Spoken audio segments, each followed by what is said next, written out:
सावली के विधायक केतन इनामदार ने बरोड़ा डेयरी में भ्रष्टाचार चल रहे हैं वैसे आरोप के साथ सहकार मंत्री ईश्वर पटेल को पत्र लिखते हुए भ्रष्टाचारी आरोप लगाए हैं।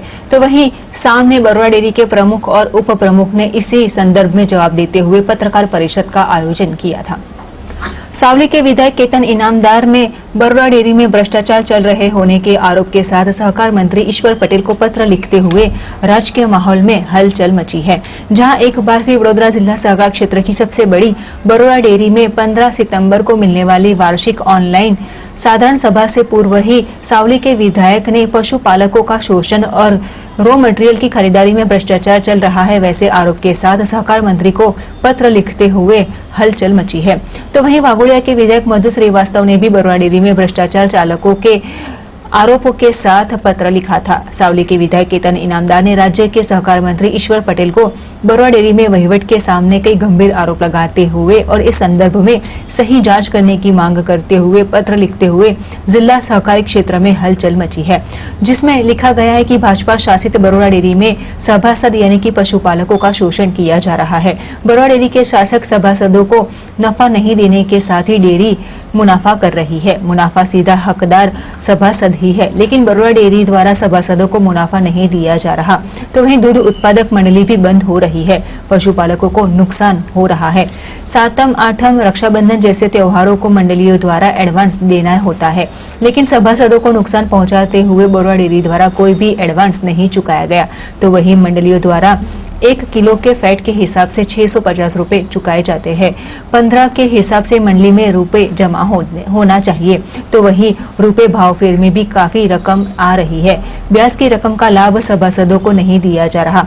वैसे 14 मुद्दों के साथ 3 पन्ने भरते हुए पत्र सहकार मंत्री ईश्वर पटेल को लिखा गया है। तो वही गंभीर आरोप के साथ सावली के विधायक केतन इनामदार ने भी अपनी बात कही थी।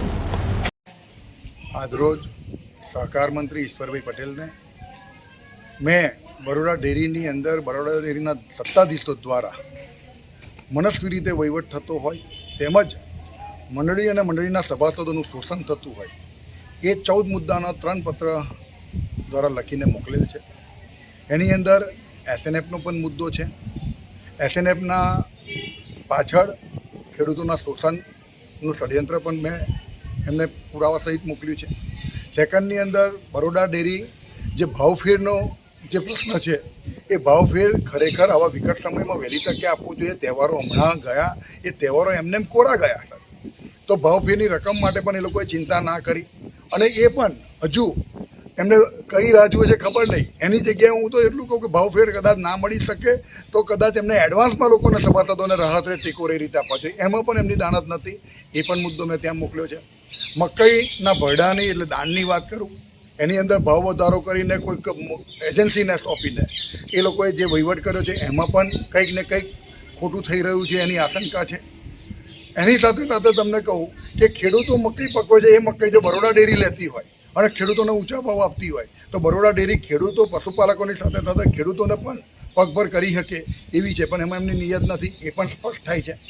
आवा 14 मुद्दा जे हूँ अत्यारे तमने कहेवा जाऊँ तो समय वधार लઉં पण हूँ आपने पत्र आपું છું कि आवा 14 मुद्दा अने हूँ आपने पण कहूँ छूँ कि बरोड़ा डेयरीना सत्ताधीशो मारी सामे बेसे अने हूँ एमने कहूँ कि आ तमारा द्वारा जे शोषण थाय छे ए शोषण कोईनुं नहीं पण जेने पगभर करी छे बरोड़ा डेयरी एवा लोकोनुं थाय छे। पशुपालको ज्यारे काળી मेहनत करीने रात दिवसना उजागरा करीने ज्यारे आ दूध भरता होय अने मंडળી द्वारा संघमां पहोंचतुं होय ત્યારે આ મંડળી અને પશુપાલકોને આપણે પગભર કરવા જોઈએ, એમને મજબૂત કરવા જોઈએ કે જેના લીધે આજે બરોડા ડેરી મજબૂત છે। પણ ના, એમની આવી કોઈ દાનત નથી એટલે ના છૂટકે ઈશ્વરભાઈ પટેલને મારા સહકાર મંત્રીના આજે પત્ર દ્વારા બધી જ વસ્તુની જાણ કરવી પડી। હમણાં જ આદરણીય નાયબ મુખ્યમંત્રી નીતિનભાઈ પટેલ સાહેબે પણ કહ્યું છે કે કંઈ પણ હશે તો 100% એની ઉપર પગલાં લેવામાં આવશે અને તાત્કાલિક એનું નિરાકરણ લાવવામાં આવશે। મને વિશ્વાસ છે મારી ભારતીય જનતા પાર્ટીની સરકાર પર 100% આની અંદર પશુપાલકોને અને મંડળીનો ન્યાય મળશે। तो वही इस संदर्भ में आज बरोड़ा डेयरी के प्रमुख और उप प्रमुख ने सावली के विधायक केतन इनामदार द्वारा लगाए गए भ्रष्टाचारी आरोप के सामने जवाब देते हुए पत्रकार परिषद को संबोधित किया था, जिसमें डेयरी के प्रमुख दीनू मामा उर्फ दिनेश पटेल द्वारा बताया गया था कि बरोड़ा डेयरी का हिसाब दूध की तरह साफ है। 1 रुपए की लोन लिए बिना ही दूध उत्पादकों को दाम दिए जाते हैं। कोऑपरेटिव का नॉलेज सावली के विधायक को अगर होता तो उन्हें उनके द्वारा इस प्रकार के आरोप नहीं उठाए जाते। 20 દિવસ પહેલાં વાઘોડિયાના ધારાસભ્યએ જ્યારે આવા આક્ષેપ કર્યા હતા ત્યારે પણ મેં કીધું હતું ને આજે પણ કહું છું, બરોડા ડેરીનો વહીવટ ચોખ્ખો છે, દૂધ જેવો છે। ગુજરાતના તમામ સંઘોમાં બરોડા ડેરીએ ખૂબ સારી પ્રગતિ કરી છે। ગર્વ સાથે કહેવું પડે કે 1 રૂપિયાની લોન લીધા વગર ગમે તેવી પરિસ્થિતિમાં दूध उत्पादकों कायम सारा भाव आप्या है। 17 महीना कोरोना परिस्थिति में भाव घटाड़ो कर्या बगर एक धार्या भाव चूक्या है। 7, 17 ने 27 3 तारीखोए रेग्युलर एमने बिलनु पेमेंट मळी जाय छे। नोटबंदी वखते पण 15 दिवस में अमे साइकल चालू करी दीधी हती। क्यारेय कोई दूध उत्पादक ने तकलीफ पड़ी होय અને કોઈ દૂધ ઉત્પાદકે અરજી કરી હોય એવું મારા ધ્યાન પર નથી। પહેલાં પણ આક્ષેપ કર્યા હતા। કાલે સાવલીના ધારાસભ્યએ જે આક્ષેપો કર્યા છે, આમ તો મારા મિત્ર છે, કંઈક નાના મોટા પ્રશ્નો હોય તો સીધા ફોન બી કરે છે। તો અમને પણ પૂછ્યું હોત અને સામાન્ય જો એમને કોઓપરેટિવનું નોલેજ હોય તો એમને ખબર હોવી જોઈએ કે સંઘનું ઓડિટ स्पेशल ऑडिटर दूध करता होय। 6 महीनानी 3 तारीखे जेवनी निमणूक थई ए तेओश्रीए अमे अल्टिमेटम आपेलुं हतुं कि 15 ऑगस्ट पहला अमारुं ऑडिट पूर्ण करवुं जोईए। तेम छतां 30 जूने अमारुं ऑडिट पूरुं थयुं छे। 30 ऑगस्ट 30 ऑगस्टे पूरुं थयुं।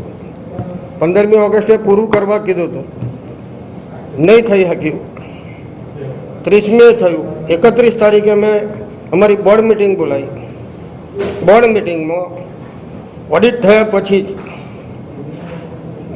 आखा वर्षना हिसाबों में नफा नुकसाननु सर्वे बेसतुं होय ए प्रमाणे कायम माटे भावफेરની रकम ज्यारथी हूँ प्रमुख बन्यो छुं ने जीबी सोलंकी उपप्रमुख छे त्यारथी कोई वर्षे 60,000 रुपया 60 करोड़ रुपया थी ओછી भावफेરની रकम दूध उत्पादकों आपी नहोती। ए पहला કેટલી ભાવફેરની રકમો। जबकि बरोड़ा डेयरी के उप प्रमुख जी.बी. सोलंकी ने भी इस संदर्भ में अपनी प्रतिक्रिया देते हुए बताया था कि दूध उत्पादक वैसे सभासदों को हर एक दाम चुकाए गए हैं, लेकिन एडवांस नहीं दी जाते। वो तमाम आरोप गलत है। उनके द्वारा 7, 17 और 27 वैसे 3 तारीख को बिल चुकाए जाते हैं। अगर कोई भी त्योहार 7, 17 और 27 तारीख के बाद आता है तो डेयरी उसका एडवांस नहीं चुकाती। भाव फेर का हिसाब भी ऑडिट न हो तब तक बोर्ड में मंजूर न किया जाए तब तक नहीं चुकाया जाता, वगैरह अपनी सफाई देते हुए आज प्रमुख और उप प्रमुख ने सावली के विधायक केतन इनामदार पर तमाम आरोपों को पुरવાર यानी कि साबित करने की चुनौती देते हुए अपनी प्रतिक्रिया दी थी। જીબી સાહેબ, ડેરીના વહીવટ ઉપર પ્રશ્નો ઊભા થયા છે, આક્ષેપ કરવામાં આવે। પ્રથમ તો કિલો ફેટે કેટલો ભાવ ચૂકવવામાં આવે છે અને ભાવ ફેરના પૈસા ગ્રાહકોને નથી આપતા, એનું વ્યાજ પણ નથી અપાતું। આ મુદ્દો છે, શું કહો? હા, એ સૌથી પહેલો જ મુદ્દો છે। સૌથી પહેલો મુદ્દો એમનો એવો છે કે ભાવ ફેર હજી ચૂકવાયો નથી। આ તહેવારો ગયા, એ તહેવારો દરમિયાનમાં જે રકમ એડવાન્સમાં આપવી જોઈએ એ પણ અપાતી નથી, એવો પણ એમનો આક્ષેપ છે। બરોડા ડેરી મહિનામાં 3 વાર દૂધ બિલ ચૂકવે છે, 7 તારીખે, 17 તારીખે અને 27 તારીખે।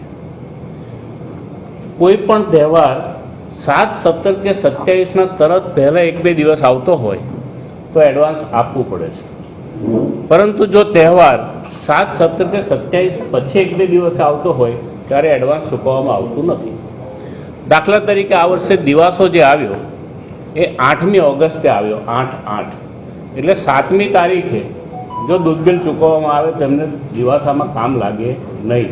એટલે દૂધ બિલ એડવાન્સમાં 5/8ના રોજ ચૂકવી દીધું હતું. એટલે એડવાન્સ ચૂકવવામાં આવતું નથી એ વાત પણ ખોટી છે. રહી વાત ભાવફેરની, તો ભાવફેર જ્યાં સુધી હિસાબો ઓડિટ ન થાય અને એ હિસાબોને બોર્ડમાં મંજૂર ન કરવામાં આવે ત્યાં સુધી ભાવફેરની રકમ વહેંચી શકાતી નથી. આ કાયદાકીય પ્રક્રિયા છે. હવે ભાવફેરની રકમ ગયા વર્ષે પણ ઓડિટ થયું ત્યાર પછી ચૂકવી દીધી હતી, સાધારણ સભા નહોતી મળી છતાંય. એટલે ભાવફેરની રકમ આ વર્ષે પણ હવે ઓડિટ હમણાં પતી ગયું છે, સાધારણ સભા 15મીએ છે અને 17મી તારીખે ભાવફેરની રકમ ચૂકવી દેવામાં આવશે. બીજો એમનો જે સવાલ છે, એમના પત્રમાંથી સવાલ હવે તમે નથી પૂછતા તો હું જ કાઢું. બીજું એમને એમ કહ્યું છે કે ભાઈ 675 રૂપિયાનો કિલો ફેટનો ભાવ બરોડા ડેરીએ જાહેર કર્યો છે અને દૂધ ઉત્પાદકોને 650 રૂપિયા ચૂકવે છે અને 25 રૂપિયા વર્ષ દરમિયાનમાં બરોડા ડેરી પોતાની પાસે રાખી મૂકે છે, જેના ઉપર બરોડા ડેરી કોઈ વ્યાજ પણ આપતી નથી. હવે આ જે પ્રથા છે એ પ્રથા ભૂતકાળમાં નહોતી. કેટલાક વર્ષોથી તમામ સંઘોમાં આ પ્રથા શરૂ થઈ છે. આ પ્રથા શરૂ થઈ છે ઇન્કમ ટેક્સના કાયદામાં થયેલી નવી જોગવાઈઓને કારણે.